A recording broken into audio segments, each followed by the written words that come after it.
The next topic that I would like to discuss has to do with special triangles in trig. Okay?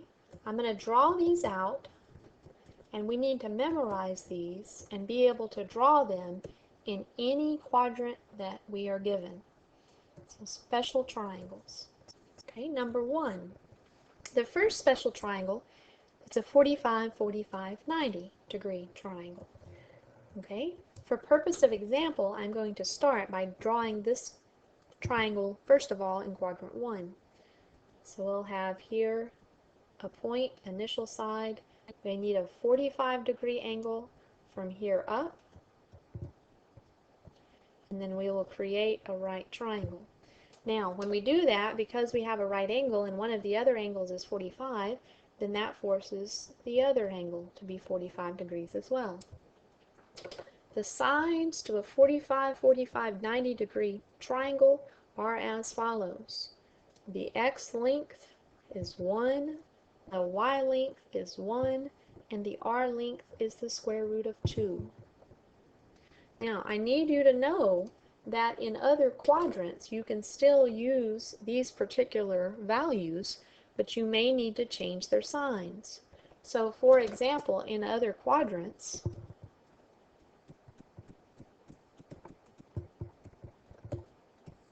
you might have something along these lines. You might have a 45-degree angle in quadrant 3. So here's your right angle, here's your 45-degree angle, here's another 45-degree angle, and so what do we need to label the sides as? Well, the x length we know in absolute value is 1, but because we're in quadrant 3, the x length is going to be negative, so that would be negative 1. Likewise, on the y, in quadrant 3, the sign of y is going to be negative, so that would be negative 1. The hypotenuse stays the square root of 2. No matter what or where you're placing your triangles, the hypotenuse is always a positive value, so that value will never change. Okay, so the first special triangle is your 45, 45, 90 degree triangle.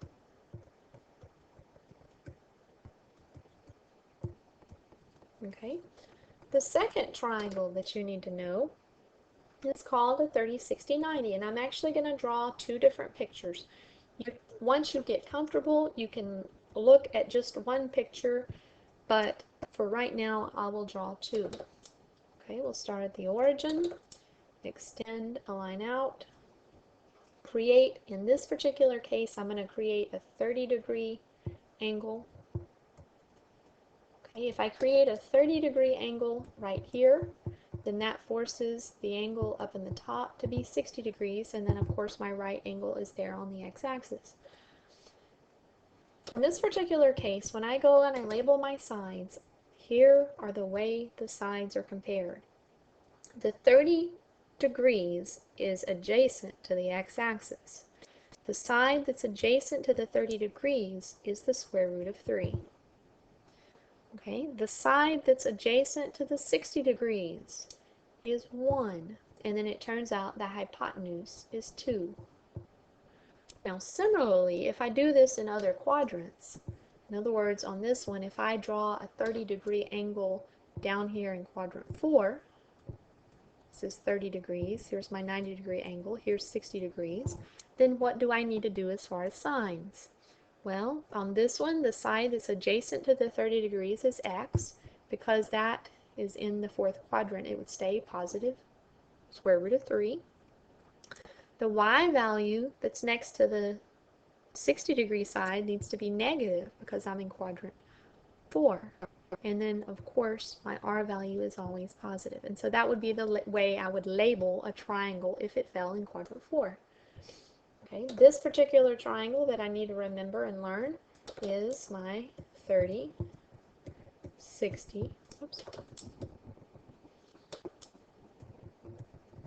90 triangle.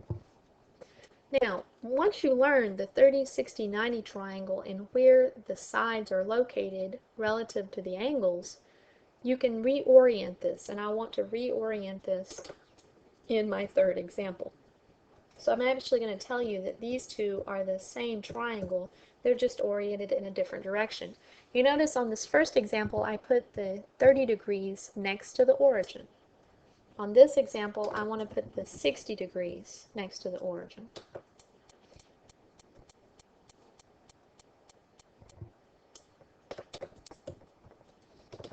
Okay, on this particular triangle, if we say this is 60 degrees, it forces the one up top to become 30 degrees, and then of course your right angle on your x-axis.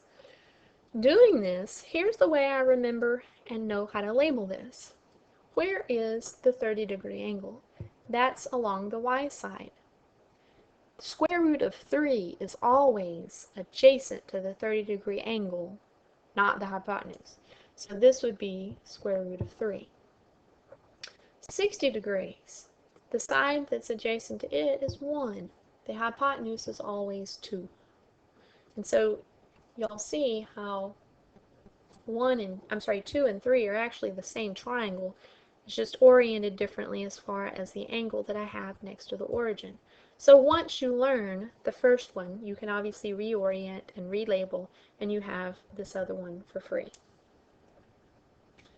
Okay, I'd like to do some examples having to do with 30, 60, 90s, okay, and finding trig function values for those. All right, find, and let me do just several different examples. Let's say I want to find the sine of 30 degrees. The first thing I want to do is, if I know a triangle for the angle measure that they've given me, draw the triangle and draw it in the proper quadrant. 30 degrees is in quadrant 1, and so I'm going to draw a 30-degree angle in quadrant 1. That leaves the other side as 60 degrees. Now go and label. The square root of 3 goes next to the 30, the 1 goes next to the 60, and then the hypotenuse is 2. Sine is the ratio of y over r. What's the y value from my picture? 1. What's the r value from my picture? 2. So the sine of 30 degrees is equal to 1 over 2. Let's do another one. Number 2. Let's say I want to find the secant of 45 degrees.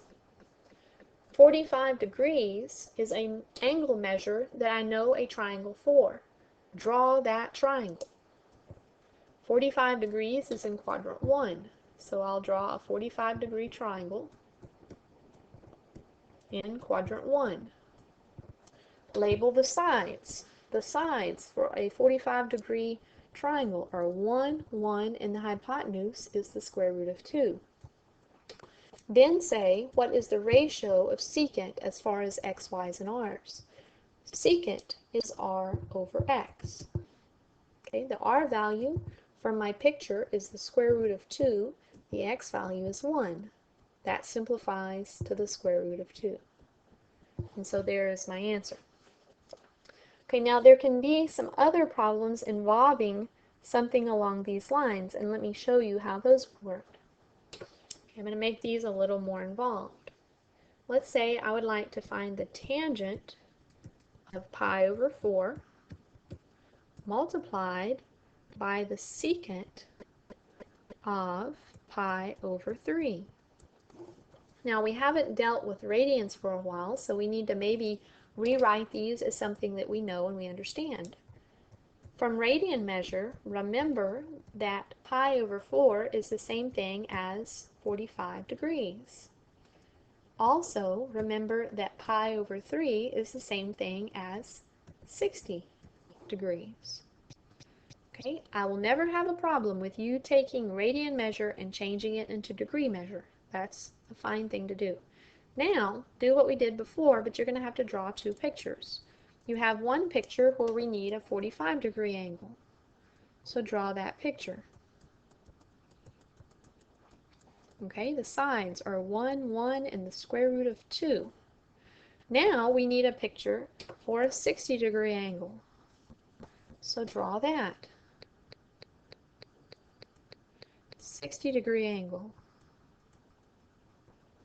Okay, on here, the sides are going to be labeled. The side next to 60 degrees is 1. The side next to the 30 degrees is the square root of 3. The hypotenuse is always 2. Now go and rewrite the tangent and the secant as ratios of x's, y's, and r's. Okay, now you have to be careful because we have two pictures. Don't mix up the two pictures. Okay. Tangent of 45 degrees is the ratio of y over x from this drawing here. Okay. Secant is equal to the ratio of r over x, but that r over x is from the drawing down here. So let's make sure we don't get these two confused. Okay, the y value from the 45 degree drawing is 1. The x value is 1. Okay, the r value from the 60 degree drawing is the square root of 3. And the x value is 1. And so this ends up being 1 times square root of 3 over 1, which is just the square root of 3. Okay. I'd like to do one other example that has to do with these particular values.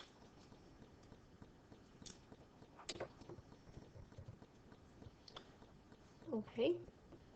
Sine squared of pi over 6 plus tangent squared of pi over 3. Now on this example, because the sine and the tangent are squared, that's going to indicate that once we find the value of sine, we're going to have to square it. And once we find the value of tangent, we're going to have to square it. Okay. First of all, if we're not comfortable with those radian measures, change them to something that you are comfortable with. And so this would become sine squared pi over 6 is how many degrees? 30. Tan squared pi over 3 is how many degrees? 60 degrees. Okay. So once again, we're going to need two different drawings. We've got a 30-degree drawing, and we have a 60-degree drawing. Okay, for the 30, we're going to have sides square root of 3, 1, and 2.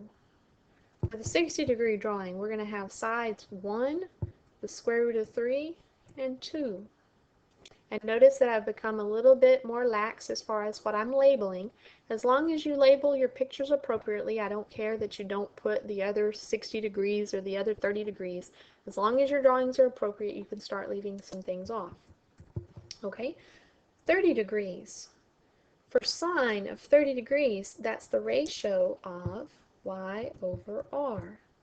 This formula says that sine needs to be squared, though, so it's going to be squared. And then over here, tangent is equal to y over x, and it's going to need to be squared. The first one is from the first drawing. The second one is from the other drawing. So make sure not to get those confused. The y value from the first drawing is 1. The r value is 2. So that will be 1/2 squared. And then from the other drawing, the y value is the square root of 3, and the x value is 1, and that will be squared. Okay, to finish the problem, you need to simplify those values. 1/2 squared is the same thing as 1/4. Square root of 3 over 1 squared is the same thing as just 3 over 1. I need to find a common denominator, which is 4. Multiply the second fraction by 4 over 4, and I get 1/4 plus 12/4, which ends up being 13/4. That is my final answer.